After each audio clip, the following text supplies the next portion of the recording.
Welcome once again to the program Transforming Lives One at a Time. So happy you've chosen to join us for today's program. I am your host, Deanne, and of course on this program we seek to find solutions to real problems that we face here in society. Today's program, very interesting, I promise you. And on today's program, we'll be speaking about that drive to succeed. My guest today is Daughter of the Soil, born right here in beautiful Tobago East, Delaford to be precise, and later she migrated to the United Kingdom. Apostle Amriel Reuben is an apostolic leader of Speak Life Ministries alongside her husband, Prophet Joel Reuben. She's an educator who specializes in special needs education in schools and focuses on leadership, excellence, and service as a trainer and life coach. She's also a co-author, entrepreneur and family magistrate in the United Kingdom. She wears so many hats, but here today she is Magistrate Amriel Reuben, or should I say your worship.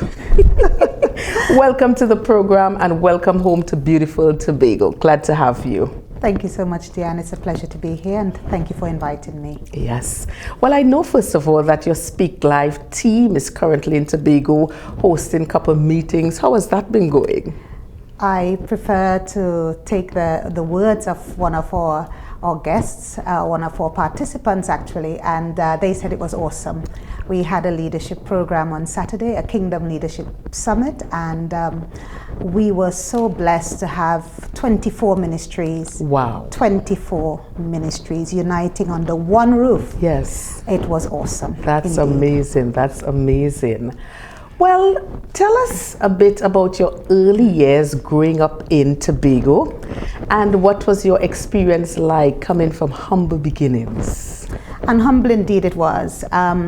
I always believe that we never forget where we come from. That's key. And I grew up in Delaford, in the country. Yes. And I'm proud to say that. My growing up years were wonderful years, were outdoors years. Nowadays the young people don't know what that is like very True. much. But I was able to be outside a lot. Family has always been key, and it was. I had lots of aunties and uncles around. I grew up actually with my grandparents for the most part of my childhood. Okay. And so I would always talk about my grandfather in particular. I loved both my grandmother and grandfather, Yes. but my grandfather, I was just spoiled.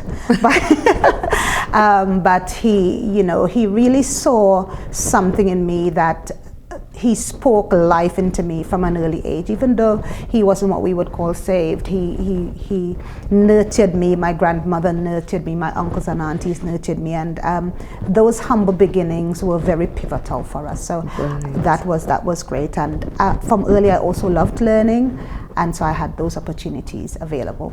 Wonderful. So now, a magistrate. When did you know that you wanted to get into the field you're currently in, and what propelled you in the direction of becoming a magistrate? Well, I'm in the legal system, but in England it's kind of different here. It's not in a conventional sense. Growing up, I moved, as children do, from wanting to be a gynecologist to an ambassador, and then after that I always wanted to be a lawyer, always wanted to be, but I never did become one. I went to Bishop's High School, Tobago, and I had the opportunity to obtain an open scholarship from the University of the West Indies, and I could have studied anything I wanted to study. However, friends' advice and the glamour of tourism, that's what I studied. Okay. I eventually worked in that field for a little bit, and then migrated to the UK, after which I went into teaching, and I've been teaching in the UK for over this year is 23 years. Then my daughter actually wanted to study law, and to study law you had to be going into the courts and to get an understanding of what the system was like.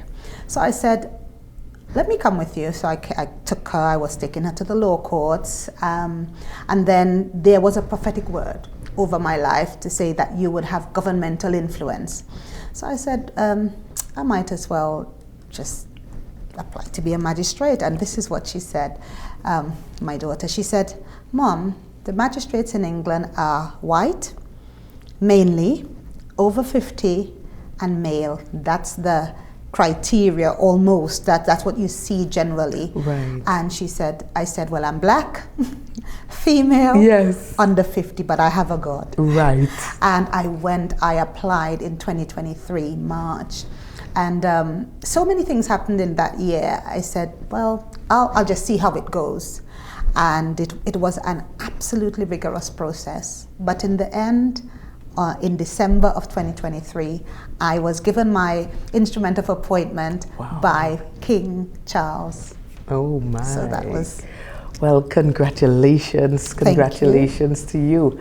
And you know, many times we look at persons who have accomplished much with great admiration, and rightly so. And again, congratulations on all that you have accomplished thus far. And most times we actually see the end result. Yes.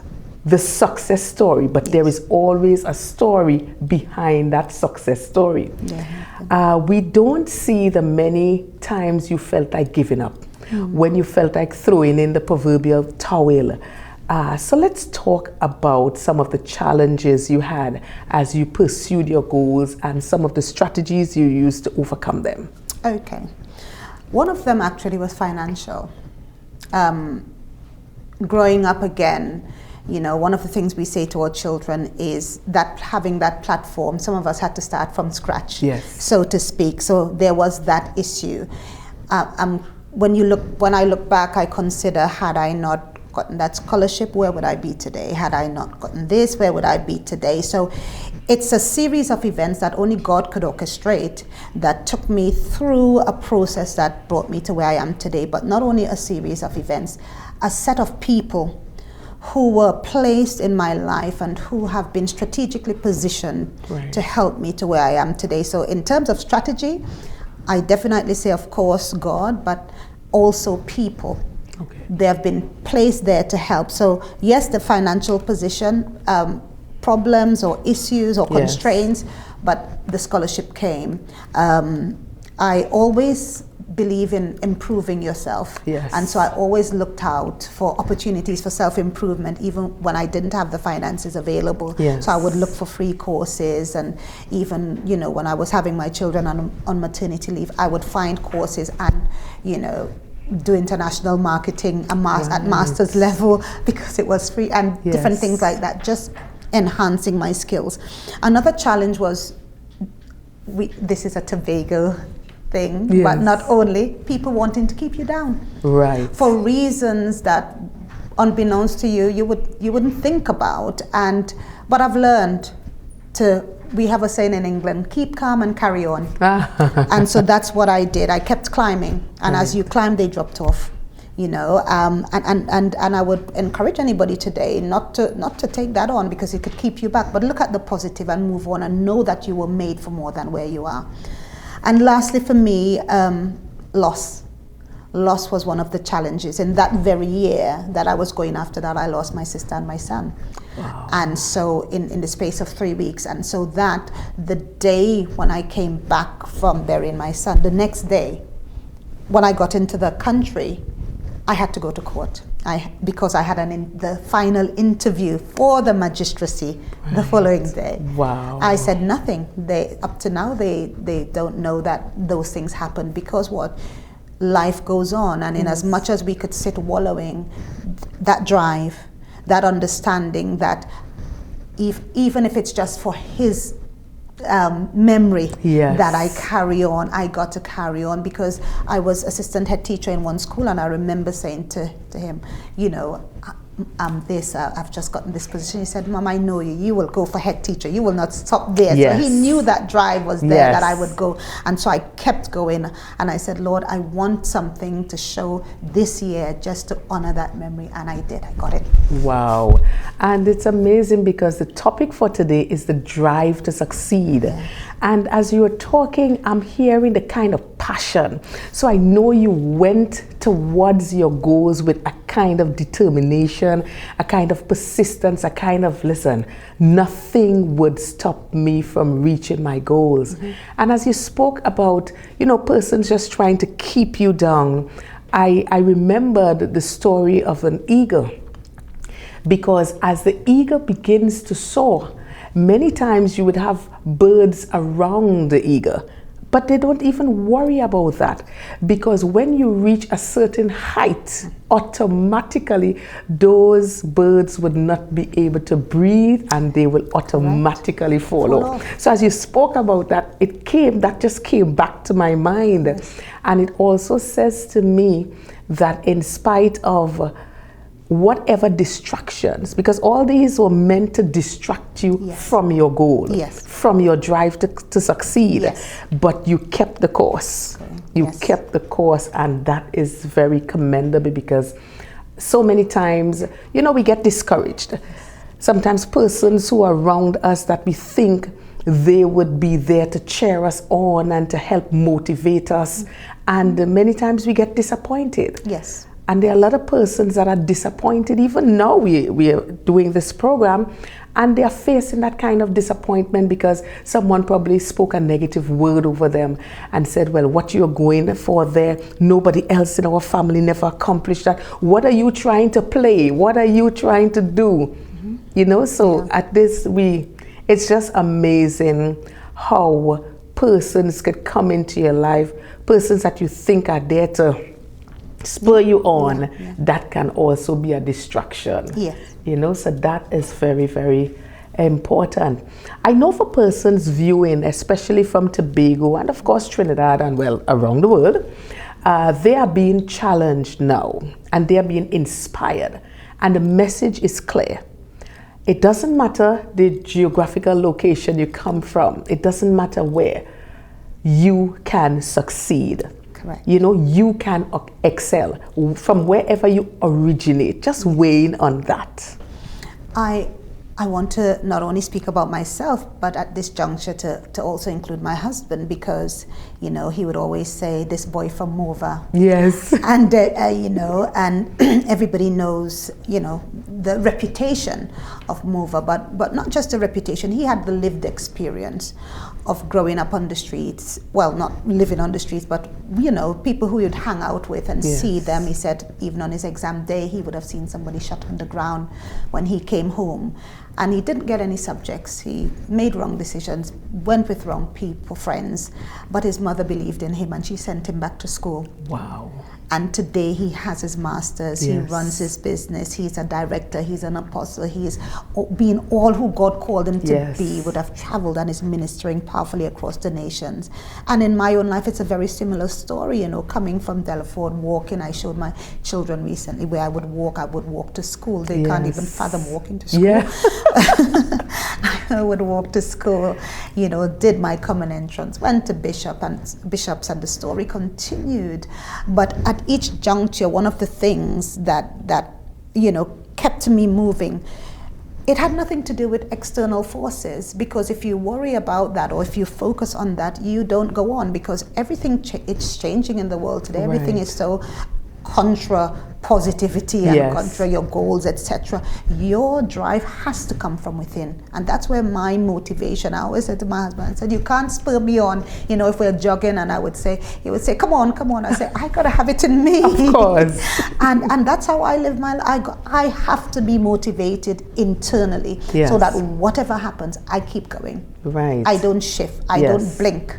My focus is absolutely like the eagle. Yes. And having that internal self-talk. Right. Yes. That's absolutely important. So for me, that drive for success is about purpose. It's about purpose and the mindset that you have that says, I will achieve my goal regardless. Right. And relentlessly going Yes. after that, not shifting. Things will come up in all our lives. Right. Everyone will have a down day. Everyone will have something that pulls them back. You know, life happens.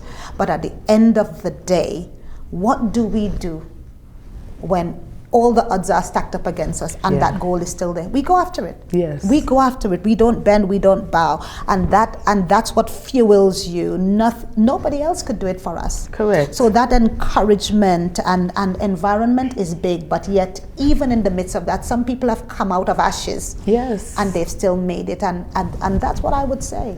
You know, come out, you know, push through the ashes. Yes.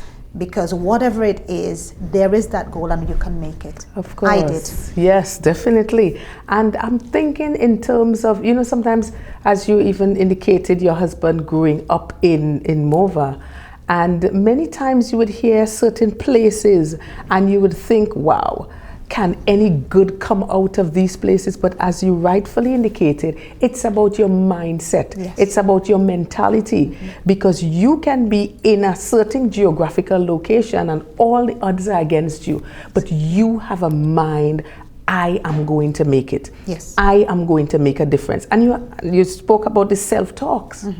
Because you have got to speak to yourself. Yes. And say, listen, I know that it doesn't look good, me coming from this place or this village or this what organization. But in spite of, I am determined that nothing is going to stop me from reaching my goal. Yes. And that is what we have to do as a society, as individuals. Yes. We have got to be relentless.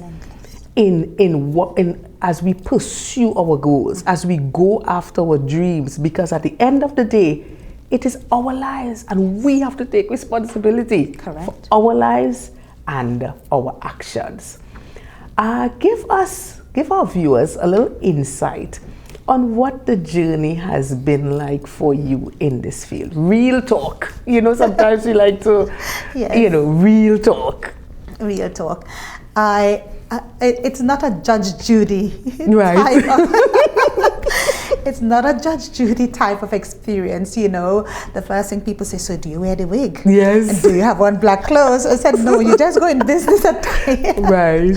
You know, and so sorry to disappoint anyone who might be, yes. Then the wig. Yeah, but it was nothing, it is nothing like that. And actually for me, it was quite an eye-opener. Because although obviously part of the training is that you had to go in and sit in courts after, you know, I would have done that with my daughter who is studying law at the moment. Wow. Yeah, she got in. Yes. But, you know, I had to go in there and observe before I became, I was appointed. The hardest part was actually getting in. Okay. The hardest part was the process is rigorous because it's sort of like an elite. Yes. You know, but I know it's more than that. It's about influence. Right. And it's about representation. You are saying that the majority of people, and it's not, I don't think it's something that they deliberately do, but that's just how systems work. Understood. And so, you know, the expectation is that you are white. The expectation is that you are male. Yes. The expectation is that you are over 50. And to break that, and to break through those barriers and get in there and be able to represent the people who are not white, Right. not over 50, do you understand? And to have a voice, Yes. that's key for me. To have a voice that says, have you considered this? Because we are who, you know, in their minds and in their hearts, it's not that they're deliberate. Somebody might deliberately say, okay, I'm doing this because of this. Okay. But because this is what you know, you said, well, it has to be the reason why they did that. And I said, what about this? Yes. Have you thought about that? Have you Yes. thought about that? And they be, no, you know, actually that's a good idea. And so to have those opportunities and to administer justice fairly, it's priceless. It's really precious. And, you know, seeing families, you know, given the best opportunities for families. Before I went in, I thought that possibly it would be more punitive. But as I said to them, I said, it's actually not. Right. We're actually, that word grace, I said, you would think they're in church, but they are not. It's gracious. Whether these people know God or not, I don't know. We don't get into that. But Right. the point is, grace is administered Okay. with truth. Yes. So evidence is important, but we try to understand holistically what's happening with all those involved, and at the center of it, because it's family court, oftentimes it's about children, oftentimes it's about the family. It might be things like non-molestation orders and things like that. So Okay. oftentimes it's about those things, but just to have those opportunities to be in there and show that grace and that compassion and that intention to deliver justice. Justice, yes. That word, administer justice fairly, that's key. And so I'm really enjoying it. Wow, really wonderful, enjoying it, yeah. wonderful. I see you as a trendsetter, setting the trends for others to follow. Well, viewers, at this time we're going to take a short break and we will be right back. If you're wondering where to find top-tier quality tiles and products to refurbish or renovate your wall, floor, or pool, well, your worry is over. Come to D-Cells Tile and Ceiling Center, Store Bay Local Road, opposite the Bonnecourt Primary School, Tobago, where you will find porcelain, mosaic, and ceramic tiles of the highest quality guaranteed. D-Cells Tile and Ceiling Center also stocks thinset, grout, tile cutters, and yes, windows. Plus, a friendly smile and service that's second to none awaits you. So forget the hassle and get all the quality tiles you need right here in Tobago at D-Cells Tile and Ceiling Center. Call us today at 460-8802, 639-8281. Opens Monday to Saturday from 9 a.m. Do you need electrical and plumbing supplies from construction to finish? Then check out Voodoo's Enterprises Limited, Milford Road, Canaan, Tobago. Get LED bulbs and fixtures, septic tanks, water pumps, laminate flooring, Prescott power tools, and so much more. Open Monday to Saturday from 8 a.m. Call 280-2050 or 660-4970. Voodoo's Enterprises Limited. Tobago, Tobago. It's time once again for the highly anticipated KPPM's 4th Annual Business Expo, Saturday, 1st November from 10 a.m. to 5 p.m. at Birchwood Legacy Park in Lowlands, Tobago. Come out in your numbers and get familiar with various businesses as they display their goods and services, from jewelry to plants, draperies to household items, tiles to beautiful clothing, and so much more. Delicacies, food, and drinks will also be on sale. Don't you miss this. KPPM's Business Expo, Saturday, 1st November, Birchwood Legacy Park, Lowlands. Call 376-8798.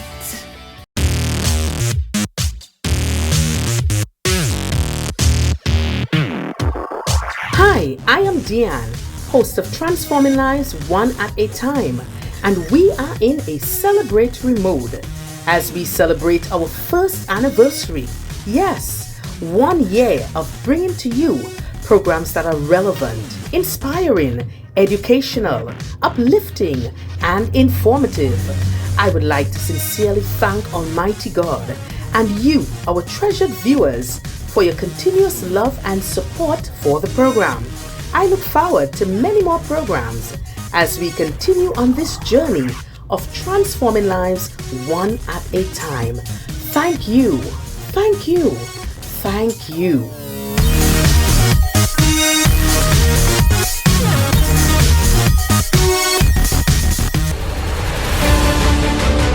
Welcome back to the program Transforming Lives One at a Time. My guest today, Magistrate Amril Reuben out of the United Kingdom. Well, I would like us to delve into a bit the many hats that we as women wear. Oh my gosh. We multitask well. Yes. And I would usually say that men are headliners, but the women, we are detailers. Yes. I know you are a wife, a mother, a career woman, and of course you are heavily involved in ministry. So just how do you create that crucial balance in your life so that you do not become overwhelmed and burnt out? Again, I like using the word purpose. Okay. Because a lot of it is what is my purpose, not just for being, but for doing something. And so I use that to prioritize.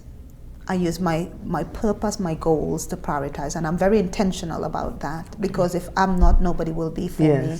And so I set my goals, I set my yearly, daily goals. I'm very goal oriented, and I think so that I can measure where I'm going, if I'm in alignment and even in godly things. And so that purpose helps me to prioritize. Prioritizing is key. Yes. Because there are only 24 hours a day, as much as I would Precisely. love them to, Yes. to be 48. You know what, even if we had that, we still won't have enough time. That's right. So prioritizing that time in terms of who, my family is key for me. I've worked around my family from the time I've had my nuclear family. Yes. And I also remember I'm one person, and because I can't do everything at once, I know I prioritize God first. And then I prioritize my time with Him first, not just ministry. Yes. So I prioritize God first, I prioritize my family, and then everything else after. And so sometimes, there would be demands. If they can pull you 1,000 places, people will pull you 1,000 places, and you got boundarying is key. Yes. Boundary in my time, boundary in my space, boundarying, this is my home, this is the ministry, this is the business, Yes. this is the, Yes. so each place has each situation, it's boundary. So I know when I take off one hat and put on another one, and this is the hat that I'm in now. I mean, there was a time when I was actually leading in a school where my children attended. They wanted to come to my school. Who does that? But they wanted to come to my school, and there was something I did not agree with at the school, so I had to challenge my co-workers. And that didn't go down too well, but it's how I did it. But at the end of the day, it was, now this is not the teacher hat, this is the mommy hat I'm wearing, so that they understood. Help. My support systems are key for me. I'm very protective of my family, and especially my children. I say to them, Mom, I said, I'm not overprotective. Yeah. I know what's out there. Of course. I know what's out there in my Yes. line of work, in my ministry. I know what's out there. That's right. So I said, it's very important Yes. that, it's not too tight, but, we set those boundaries so that we understand. So we have people who God has blessed us with to support us when we're away on ministry. It took a long time to develop, but there's a close network of people we have, and we've chosen them carefully, and God has blessed us with them. So, and finally, breaks. We take breaks. Okay. We are intentional about times of rest and break. You try to hide still, but somebody finds you. All the time, especially when you come to Tobago. That's it, on the beach. Oh, prophet, oh, apostle. Oh, Yes. Oh, I'm real now. Right. This is my Amril hat.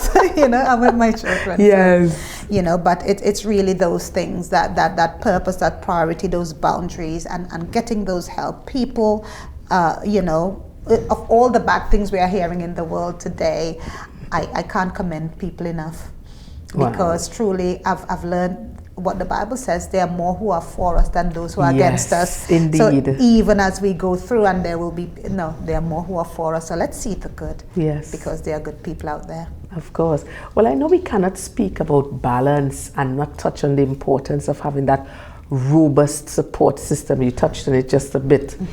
So the question is, what does your support system look like, and what keeps you on the top of your game every time, all the time? There are some drop balls, and you try to kick them below the table. Of course. But we always strive to be real. That's key. That's key for us. And in terms of our support system, though, there is me, who supports me, my family. My husband is my champion supporter. He is just wonderful. Yes. not one, because one is one. Two the full and three the full, right? Those are words I created. So two the full and three the full, when one just isn't enough. So I wouldn't charge you for that. He's a full package. And my children, they are just, I say to them, you all sacrifice so much, but we make sure that we we strike a balance for them. You know, we've learned from other people's experiences, you know, along the way, especially with regard to ministry, and we say we don't want our children to hate ministry. So we are intentional about setting times for them, setting times for breaks, setting times so they know that yes, mommy and daddy will go and do this, or mommy will go and do this, etc. But this is my time. This is time. I can call at any time. I don't need to make an appointment. These are my parents. So they understand their priority. They understand their role. But they are my first base of support. And then we need support for the children because we are out on ministry quite a lot. Yes. And the two are bigger. They would have pretty much flown the nest, and so we have one with us, and he travels with us at times now. But you know, it's to have that support for him when we are not there, and for him to understand. And we talk a lot as a family. We communicate a lot. We get their ideas in terms of what works and probably what didn't work for the elder one. So we learn from our mistakes and things like that. So that support we have, as I said, that close knit, that group of people who help us. They're there. They come to our house, and it's a mother and daughter who look after the children. They are used to them all through the years, and nobody else allowed to look after. You know. And then we have the ministry. We have a fantastic ministry team at Speak Life, or leaders. They are wonderful. We have leaders in Zambia, leaders in the UK, leaders in the US, leaders in Trinidad and Tobago, in Barbados. So again, it's how we select them carefully. Even more rigorous than any interview process, but we allow the Lord to guide us by His Spirit, and also their character. Yes. So and we've grown. Those who weren't our friends before have become very close to us. So you know, we've built a trusted circle around us, and they have been invaluable. Their support has been invaluable. And then we have other things like the business, the magistracy, all the other things that we do as a family. You know, they just throw in their support, and the wider church. Yes. The wider local church. When we went through our losses, we felt their support. Yes. God has been gracious. His grace was sufficient and continues to be. But physically on the ground, that support was immense. It carried us in huge ways. Even here, the community system in Tobago has been very helpful. My husband said, you know, in Trinidad we have funerals, but in Tobago you all have something else. I've never seen that. That level of support was especially immense. In the countryside. Exactly. Well, and I'm a country girl, so you know, they came out. Yes. And last but not least, our mentors. Our mentors, they are key for us. We have Pastor Ann in Tobago. Yes. We have Bishop Arthur in Trinidad, and we are developing a new relationship. I'm not at liberty to speak about that yet, but we have mentor in the UK because we believe in accountability. Right. And so in as much as they are mentoring us, they support, they give us advice, they help us to navigate to places where we want to go, where they would have been before. Right. So we don't necessarily make the wrong turn or make those mistakes, because I believe in wisdom. Of course. I don't need to reinvent the wheel or go down the wrong path if somebody can advise me. So those are the things that and the people who have helped us and are continuing to help us as we go forward. Yes. And what I'm hearing is that in that balance that you've created, one thing is clear, is God first, your family next, and the ministry after. Because many times, you know, persons get involved in ministry and their families suffer, or their spouses suffer, because they think this is the way to go. But at the end of the day, you're helping transform other people's lives, and your home is not being taken care of. So I think that is so very important, because we've seen a lot of homes shattered and crumble because of that lack of wisdom, as you rightfully indicated. So that wisdom is so very important, so that we can be able, because we cannot try to assist someone else and the persons in your home circles are having issues or having problems. So that conversation, that communication, it's so very important to keep things, you know, keep things under control. Yes, and an even keel. Yes, that balance. Well, as it relates to your ministry in Speak Life and your husband, Prophet Joel, I know both of you are the founders. You have been transforming lives significantly across the globe. Because as you mentioned, you're in Zambia, you're in the UK, you're in the United States, in Trinidad and Tobago, and of course Barbados. So just share with us a bit on some of the ways that you have been impacting lives and transforming lives worldwide. Yeah, it's such an honor for us, and you know, Deanne, one of the things in all of the things that's going on and all the things that we're doing, one of the things I want to say is that we have to stay humble. Yes. We have to stay humble because this is not even about us. And as I was considering, God, I always, even when I'm in the court, I say, God, who am I? Yes. Who am I? You know, who am I? And I said, the day it gets from who am I to do you know who I am? Oh, wow. And so in the ministry, we are people. You know, we love God, we love people. Yes. So we are people focused, but we are significantly, what is the Holy Spirit saying? And so we touch the real needs of people, similar to what you're saying about Yes. transforming life, because they are real issues. Of course. And in as much as we preach and teach, people are hungry. People's children are behaving all sorts of ways. Correct. People's marriages are in jeopardy. People's health are under attack. People need help. People need support. So we are we have our regional leaders, and we are there. We are not. Oh well, you can't talk to them. Right. But of course, we know we can't talk to everybody. Of course. So we have that system where you have leaders on the ground. Yes. And so we sort of do.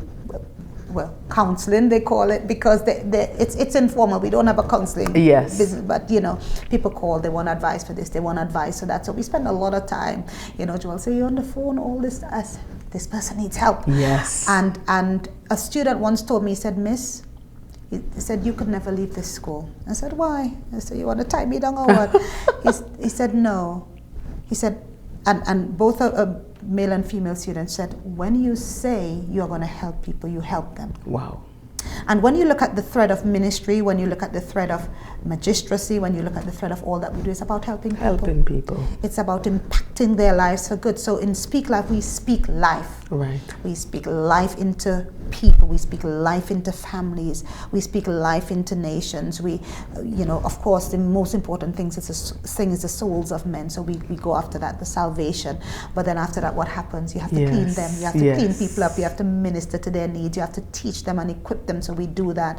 Right now, we are focusing on, yes, equipping leaders, but we reach out. We with people. We always say, if you don't have food, we believe in people keeping their dignity. Yes. So we say, come to us. Let one of the leaders know, and we'll make provision available. It's not that we have big sponsors, of course, but out of the little that we have, we share. Yes. So we give. We have dedicated outreach sessions where, like Christmas time, or we encourage our teams to do it in their local area as often as possible. It might be each family just blessing another family regularly, Yes. because they could see that they come into church without shoes, Right. or they come into church with rags up clothes, and Yes. they said, okay, I could adopt this family and help them. So it doesn't have to always be the big shouting Of from course. the rooftop. So we've been doing that. We've gone into schools once. We want to make that a bigger thing in this year, going into schools and impacting schools, speaking Yes. life in the students. Yes. Because we know what's happening out there. So we need to get in there more. So that's an area where we're looking to go. We're going to have a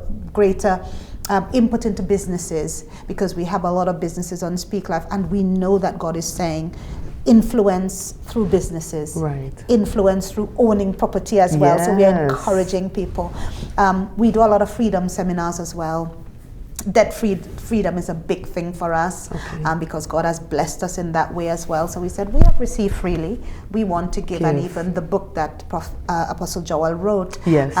of Slaying the Debt Beast, that's free for anyone to come out of debt. So they can go on joelruben.com and they can order the book. Wow. They can get a download of it, via PDF. Yes. And things like that. So we are looking, the reason we are focusing now though on empowering leaders is because we want a wider reach. So we are sharpening the fishing and cleaning skills Yes. of these leaders, you know. And lastly, a big thing for us is uniting the body of Christ, doing what we can. And the leadership, as I said, session on Saturday with 24 plus ministries there, that was mind-blowing. That is amazing. Mind-blowing. That is In Little amazing. Tobago, Yes. you know, in Trinidad, you don't even know there are 24 ministries. Right. 24 plus, they were kingdom businesses. So really doing that. So really ministering to the needs of people and saying, in word and in deed, yes, we're looking, the vision is about saving souls, it's about strengthening the brethren, strengthening families, and setting captives free. That's what the Yes. vision encapsulates. But how do we manifest that? How do we come out there and actually advance the kingdom so that you can live it, you Right. can see it, you can Yes. taste it, you can be a part of it? That's how we do it, going into communities and showing them that this is the love of Christ in Yes. deed, not only in word. Yes, so it's a holistic approach. It is a holistic because you approach. cannot go to try to minister to someone And and they're tell hungry. them about the love of Jesus and they are hungry. They cannot hear you, Yeah, or they don't exactly. have a place to sleep. Exactly. So that is why it is so important for kingdom businesses to arise Yes. and see and recognize that this is not just for you to make a profit. No. This is for you to invest into people's lives, Yes. because we are all about people. We are supposed to be about people. And I continually say that we need to learn to empathize more with people. Yes. We need to start caring again for people. We need to start looking out for each other again. Even if we are doing it, we need to do it more. We need to step up our game. Yes. Because sometimes your neighbor might be out of food. You may not even know. Yeah. And that's a person living right next to you. I'm not saying, because you know, sometimes we are proud people. We don't want others to know. But sometimes we have to, we have to be sensitive to people's needs. Yes. We can recognize, as you rightfully said, there might be a child and you may see that the shoe is all torn. You can do it in a proper manner. You're not looking for a photo up, but you could talk secretly to the parent and say, I realize such and such. What size is a you understand? And just do that. Yes. You don't have to do it for somebody else to see. Yes. But just doing that, and even in that, you are actually transforming a life one at a time. So we have to do it as individuals and of course collectively. So I want to congratulate you on Speak Life and of course Prophet Ruben in terms of what you are doing and the lives that you are impacting, and you are actually living out this program, transforming lives one at a time. Well, at this time we are going to take another short break and we will be right back. Stay with us. If you're wondering where to find top-tier quality tiles and products to refurbish or renovate your wall, floor or pool, well, your worry is over. Come to D-Cells Tile and Ceiling Center, Store Bay Local Road, opposite the Bonnecourt Primary School, Tobago, where you will find porcelain, mosaic and ceramic tiles of the highest quality guaranteed. D-Cells Tile and Ceiling Center also stocks thinset, grout, tile cutters, and yes, windows. Plus a friendly smile and service that's second to none awaits you. So forget the hassle and get all the quality tiles you need right here in Tobago at D-Cells Tile and Ceiling Center. Call us today at 460-8802, 639-8281. Opens Monday to Saturday from 9 a.m. Do you need electrical and plumbing supplies from construction to finish? Then check out Boodoo's Enterprises Limited, Milford Road, Canaan, Tobago. Get LED bulbs and fixtures, septic tanks, water pumps, laminate flooring, Prescott power tools, and so much more. Open Monday to Saturday from 8 a.m. Call 280-2050 or 660-4970. Boodoo's Enterprises Limited. Tobago. It's time once again for the highly anticipated KPPM's 4th Annual Business Expo, Saturday, 1st November from 10 a.m. to 5 p.m. at Birchwood Legacy Park in Lowlands, Tobago. Come out in your numbers and get familiar with various businesses as they display their goods and services, from jewelry to plants, draperies to household items, tiles to beautiful clothing and so much more. Delicacies, food and drinks will also be on sale. Don't you miss this. KPPM's Business Expo, Saturday 1st November, Birchwood Legacy Park, Lowlands. Call 376-8798.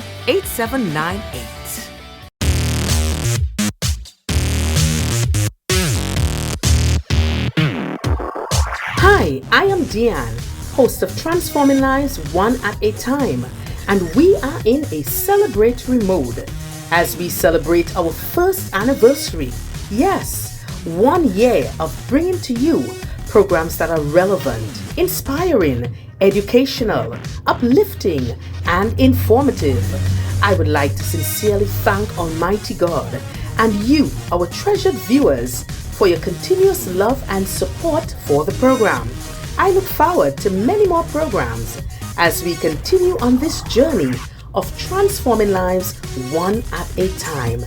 Thank you, thank you, thank you.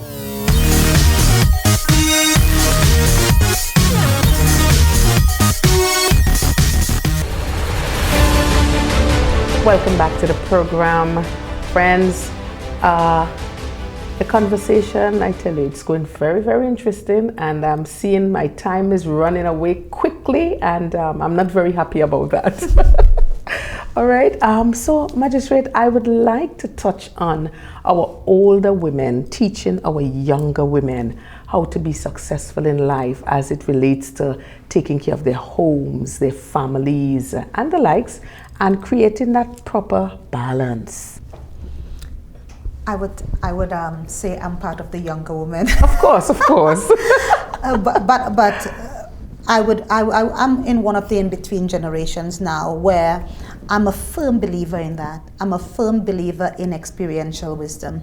The older woman ought to teach the younger woman. So the experiences that I have had, sharing that with those in the next, in the 20s and their 30s and even in their teenage years, to help them to see what life could be like if you take this path, or what it could be like if you take another path.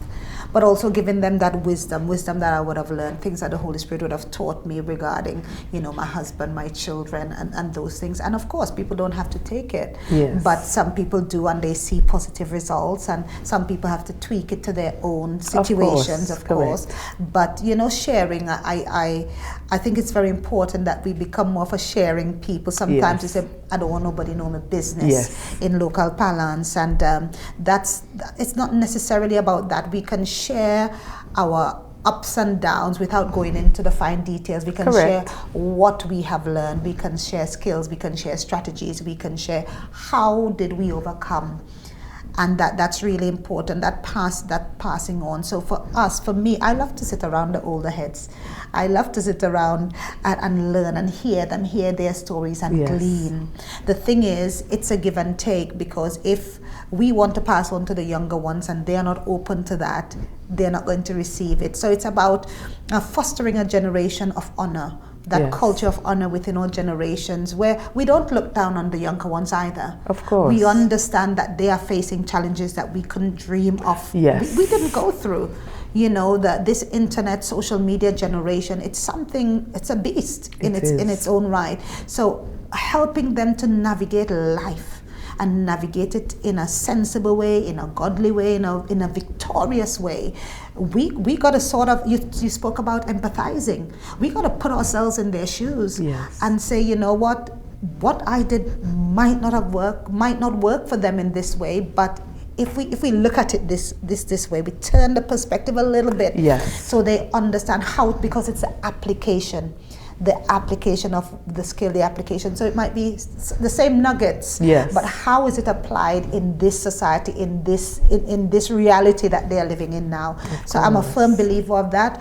In the community, in the church, in our families, in the nation, let's share, let's pass down what we've learned. It would save people a lot of heartache sometimes. Yeah, definitely.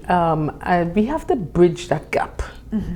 We have to bridge that gap where persons can be able to be free to share information, but in a loving manner. Yes. Not in a way, you see these young people, You know, not in a that condemnatory. no, because many of our young people, the younger generation, they want to reach out to the older generation, but sometimes they're like, these young people, I can't fight up with them. We have to fight up. We have to fight up, because remember, we are actually assisting another generation. Yes. Because there will become a time when the older generation will pass on, and we will be left. Yes. And then we have to continue that generational wisdom, as you spoke Yes, about. yes. So it is very, very important, and as you indicated, in all spheres. So whether it be the churches, in our community councils, in our communities, in the various organizations, in the NGOs, in the business place, we have to be able to pass that kind of knowledge. Yes. Because we don't want the younger ones making the same mistakes that we did. They are supposed to be on a better footing, Yes, so that indeed. they can be able to influence their next. Yes. Yes, indeed. definitely. Well, I want to just shift gears a bit as it relates to your line of expertise. What do you believe are the most important qualities of a successful magistrate? Yes. Eye for detail is key. Eye for detail in terms of evidence, and not just being, swayed by one thing or the other, and definitely not being swayed by emotions. Yes.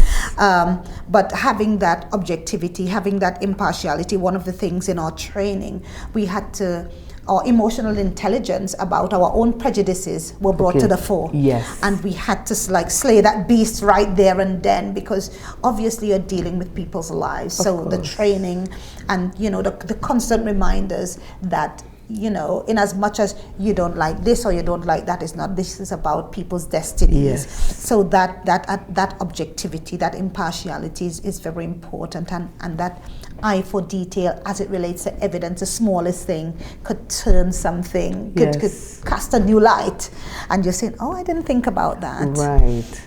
Preparation, pre-court preparation, and reading the papers, and making sure that you're aware of what you're going into when you're going into the court. They would provide that before for us, and so that's key as well. And I come back to, we're still dealing with people, and especially in family court, that compassion, because we're dealing with children. So it's not that you're denying the evidence, but it's that you're understanding that it may not be as cut and dried or as black and white as it looks. Correct. Yeah, but in the midst of that, even in the midst of that compassion, coming back to the objective evidence basis and saying, okay, I'm going to have to weigh this way, but at the end of the day, we have legal advisors in the court who also make sure that we stay in alignment with the law. So, so we have everything, Okay, because I was just about to ask, how do you stay current with Yes. changes in the law and the legal precedents? Yeah. Well, that we have legal advisors, sometimes two in the courtroom, who are trained lawyers, trained solicitors, barristers, etc. We have a lot of training as well that we do coming into the magistracy, as well as we have some thick books. Yes. I see them sometimes and I'm like, wow. So the bench books, because we are called lay justices, they call us lay justices, magistrates, justices of the peace. So at the end of our names, you have the JP as well. Yes. That comes with that territory. So we have them, as well as rigorous training that continues. You can't continue without that training.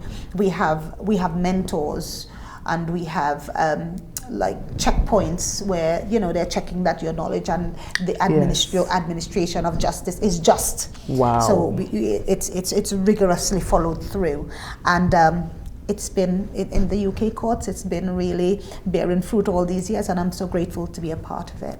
Very well, very well.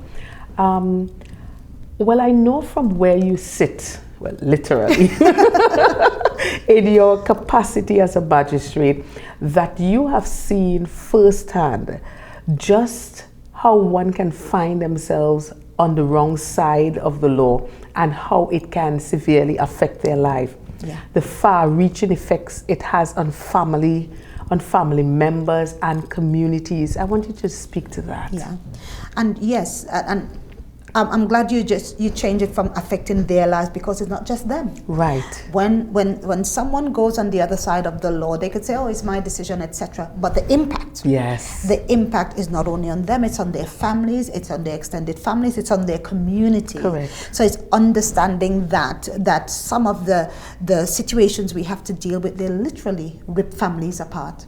Literally. And so it's understanding that, and you adjudicating in the midst of that and maintaining your composure, because you are seeing things that you're like, you know, you wish never happened. Safeguarding, we have a lot of safeguarding issues and custody issues, and issues that can change the trajectory of someone's life. Right. Issues that can affect decisions that we make going forward for children, for where they live, etc. They have, some of them have to change schools. Wow. Some of them have to, they change friends. Their whole trajectory, but not just the children, the parents, and there are other issues that come up, as I said, like non-molestation. So domestic violence issues that come up also come into our court, right. and making sure that, again, that is administered fairly. So getting on the wrong side of the law, it's normally for parents who, they fight like cat and dog and forget that at the heart of that, they are children. They are innocent children. They are lives that are not yet, some of them as in babe in arms, and some might be even in bellies. Yes. And they sometimes are not given the fairest chance. They enter into the world in a conflict situation, in turmoil, and we try our very best to say, we want to help. As Yes. magistrates, we are helping getting the best resolution for these children Yes. as fast as we can. Of course. Because at the end of the day, we come back to this, it's the children who are the center. Adults are adults, they would have made their mistakes. Of course. Don't allow it to impact the children. Wow, this is serious business. It is. And when we think about the fact that these lives, remember, these children didn't ask to be here. No. They came as a result. Yes. And when we I always say that many times some parents weaponize their children against the other parent. Yes. And that we have got to deal with that. Yes. We have got to deal with the root of the problem and realize that as adults, we are responsible for these younger ones. They are looking at us. For example, they are looking at us for protection. Yes. So being, especially working along in the family court, I could just imagine, and that's why you spoke about earlier, many times your emotions, you just have to push your emotions aside. Yes, definitely. And go based on the facts and what Yes. is in the best interest of the children. Yes. That is definitely a serious point you made there. Well, I would like you to take the opportunity to speak to someone today who have been experiencing probably some serious family issues. And with you knowing the detrimental effects these decisions would have on one's future and destiny, just address this individual. At the end of the day, especially where children are concerned, it's about them. And if you're listening and you're in the midst of some sort of, whether it be court battle or some sort of conflict where children, or even it might be spouse against spouse, that at one time, if it's spouses, that at one time you had a civil relationship, Yes. you had a loving relationship, and at the end of the day, you might not be in that relationship again, but human to human, showing that humanity. So at the end of the day, and when it concerns children, they are the center. Let's leave our weapons aside, leave our acrimonious relationship aside, Yes. and put the children back to the center and really think, is this what I want for my legacy? Is this what I want for my children? Is this Wow. what I want for my community? Because we are raising children for the community. Yes. They will live somewhere, and wherever they live, the impact continues to remain.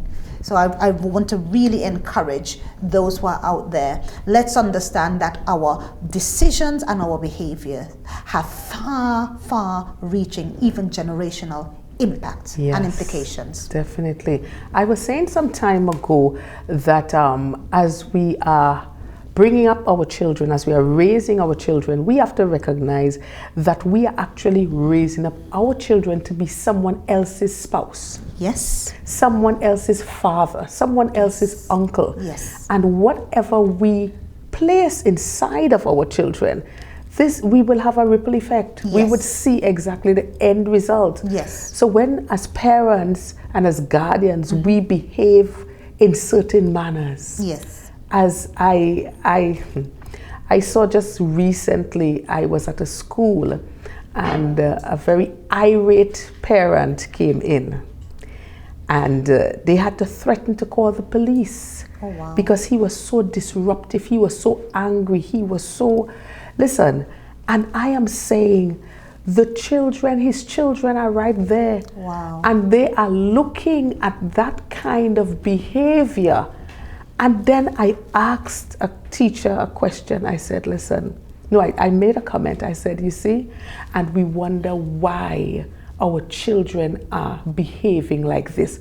Now, he comes into the school very aggressive, the security cannot even speak to him. Wow. And he is behaving in this manner, so disrespectful, that they had to threaten to call the police. Wow. And your children are there looking on. What are you saying as a parent? What are you teaching your child?